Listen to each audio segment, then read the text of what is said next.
Yo soy Victoria Benítez, soy hija de Elvira Orfila Benítez, desaparecida de la última dictadura cívico-militar. Ella es mi vieja, este es mi abuelo. Desapareció a los 23. Y como a mí me decían Bachi, nadie sabía mi nombre, el nombre de mi vieja era otro, por eso era tan difícil reconstruir, porque nos cambiaban los nombres, porque te enseñaban a decirle tía a todas las personas para tratar de que no te encariñaras de más con ninguna, porque bueno, pasaban estas cosas. Y bueno, y la reconstrucción de la historia es complicada por eso que les digo, porque acá por ahí no se hablaba, pero no porque quisieran ocultar, era como para seguir viviendo, había que seguir con la vida.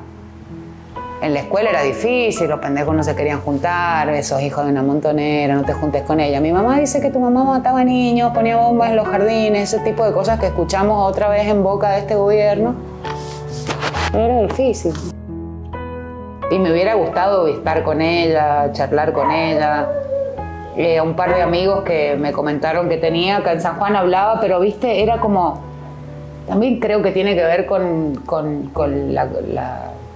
como uno la va madurando, ¿no? Porque, bueno, creo que los hijos, o por lo menos los que yo he escuchado hablar, de otras provincias incluso, hemos pasado por todas esas etapas, viste que la adolescencia por ahí es compleja, y bueno, y con esta figura y con este rechazo social, con este dolor familiar y con la figura y con la esperanza de que vuelva. Cuando la Orfi hablaba a mi hija recién y cuando yo decía que mi mamá estaba muerta, ella se enojaba y me decía, si está viva y si aparece, o sea, sabemos obviamente racionalmente que está muerta, pero bueno, no encontramos nunca un resto, no nada. La verdad que ha sido complejo porque bueno, yo he pasado por las etapas al principio de extrañarla, de soñar que venía, de esperarla con mi abuela, ya va a venir, de hacernos la cabeza que iba a llegar.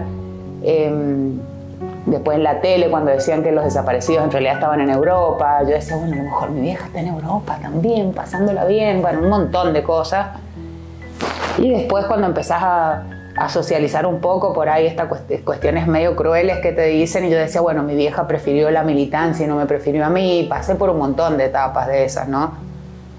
Y cuando trataba de reconstruir hablando, acá en mi familia, cada vez que yo la nombraba, bueno, era un llanterío, era un velorio, entonces después dejas de preguntar para evitar el dolor a mi abuela, el dolor a mi tía. Y los amigos, qué sé yo, era como una cuestión medio superflua también. Ay, era muy divina, muy simpática, o sea, algo que no era lo que yo estaba buscando. Entonces la verdad que ha sido complicado reconstruir un poco la historia. Sí entiendo que era una persona muy dedicada a lo que hacía, muy comprometida con los derechos humanos. Yo reivindico su lucha.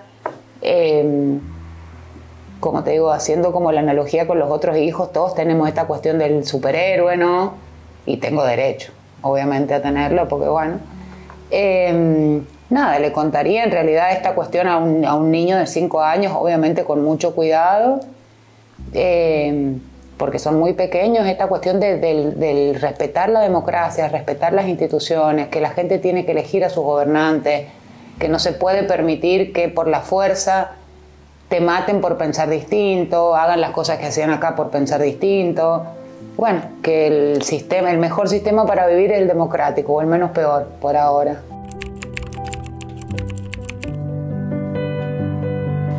Y me hubiera gustado que se abrazara con mi abuela, por lo menos.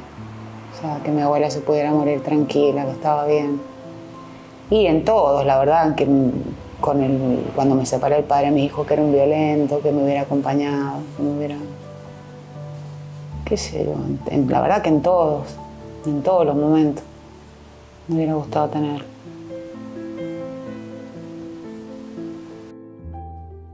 Qué sé yo, ese sufrimiento, viste, en el gesto, todo el tiempo, y cuando estaba viejita a mí me empezó a decir pequeña.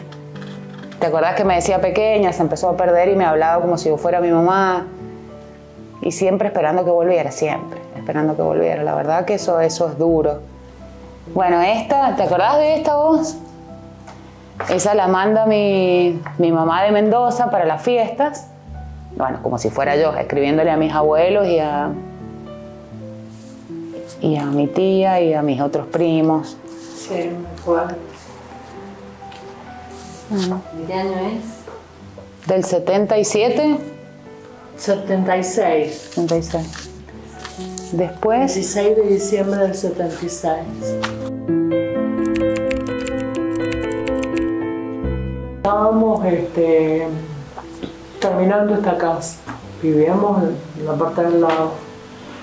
Y llega. Viene unos días a saludarnos. Venía, ya estaba embarazada. Y se había venido porque tenía como si fuera un tumbito, como si fuera una espinilla grande en el pecho. Y que quería que la viera un médico, a ver si cómo podíamos hacer. Y bueno, había un médico en ese momento que era de La Plata, que también después se fue porque le pusieron una bomba en la casa y se fue. Le dijo, mira, tener todo oscuro como si estuviera ya durmiendo y dejar la puerta sin llave, que a la 1 va a ir.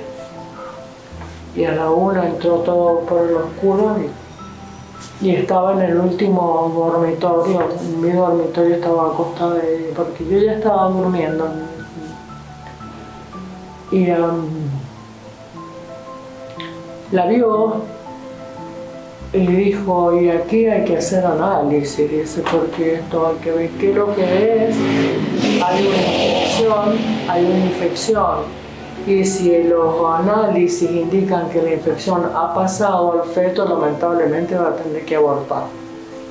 Llanto toda la noche, a las 2, imagínate. Estábamos las 2 solas nomás en la casa.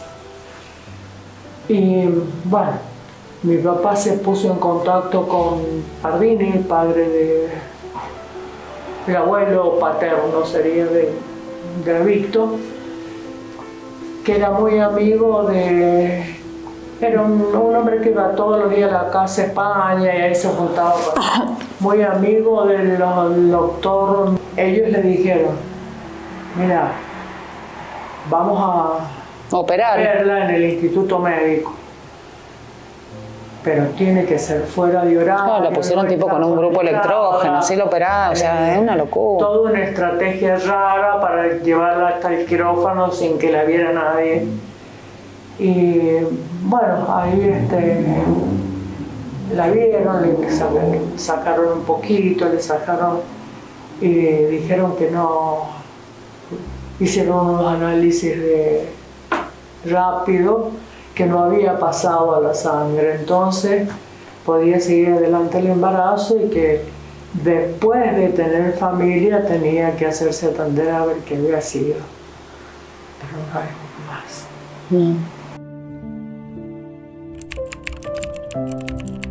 La verdad que cuando se derogaron las leyes de obediencia de vida y punto final, me hubiera gustado que mi abuela lo viera. Por todas las cosas que pasó, obviamente, como madre, como mujer. Y bueno, cuando empezaron los juicios, obviamente esperaba hasta que llegó. Y cuando pude declarar y tener los tipos enfrente, y cuando escuché la sentencia después, porque están todos a perpetua, todos condenados, todos culpables, la verdad que fue una cuestión que no sé, es sacarte una mochila de 40 años de la espalda, fue una cosa, agradecer, volver a creer en las instituciones, volver a creer en cuestiones que bueno, eso tiene que ver, nada, yo siempre reivindico la figura de Néstor porque ahí volvimos a creer, nosotros habíamos arrancado con los escraches, si no hay justicia de escrache. Sería bueno tener un lugar donde ir a ponerle una flor, qué sé yo, y a cerrar. A cerrar, saber qué pasó. Cerrar es un derecho humano, chicas, enterrar a tus muertos. A mí me mataba cuando mis hijos decían, no digas que está muerto, y si está vivo otra vez, ¿viste? Era como volver a 30, 40 años atrás.